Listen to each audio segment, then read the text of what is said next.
Welcome to this channel. Here we are going to talk about the stories of our Holy Bible. And today's story will be about Deborah and Barak, so let's go. After Ehud died, the people of Israel sinned again against God, the Lord. So the Lord let them be conquered by Jabin, king of Canaan, who ruled the city of Hazor. The commander of his army was Sisera, who lived in Hareseth Haggajim. Jabin had 900 chariots of iron. For 20 years he mistreated the people of Israel without mercy. So the people of Israel asked the Lord for help. Deborah, wife of Lapidot, was a prophetess. She was also a judge of the Israelites at that time. There was a palm tree between Ramah and Bethel, in the hill country of Ephraim. Deborah would sit under her, and the Israelites would come there so that she could judge the questions they brought.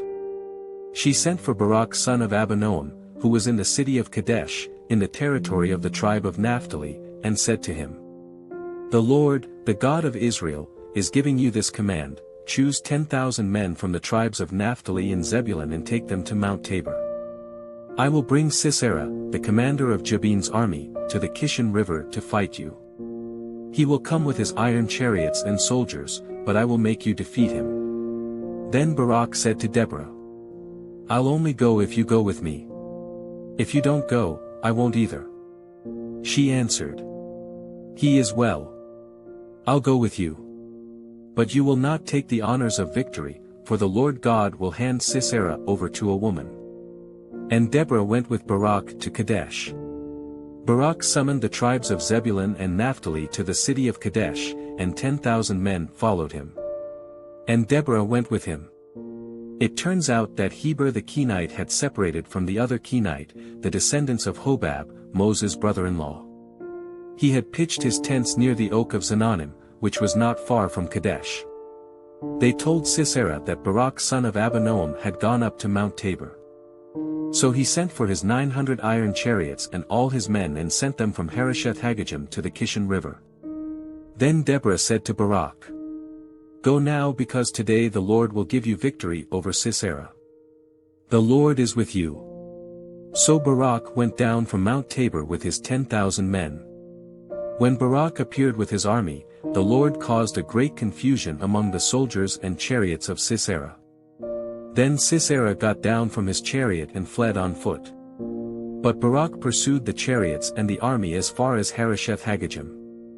Sisera's entire army was destroyed, no one escaped. But Sisera fled to the tent of Jael, wife of Heber the Kenite.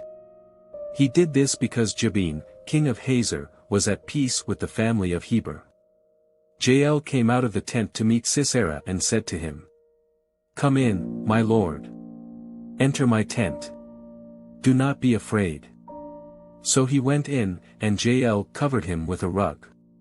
And Sisera asked her, "Please give me some water because I'm very thirsty." She opened a skin of milk and gave him a drink. Then she covered Sisera again. And he says, "Stay at the tent door, and if anyone comes and asks if there's anyone here, say no." Sisera was very tired and fell into a deep sleep.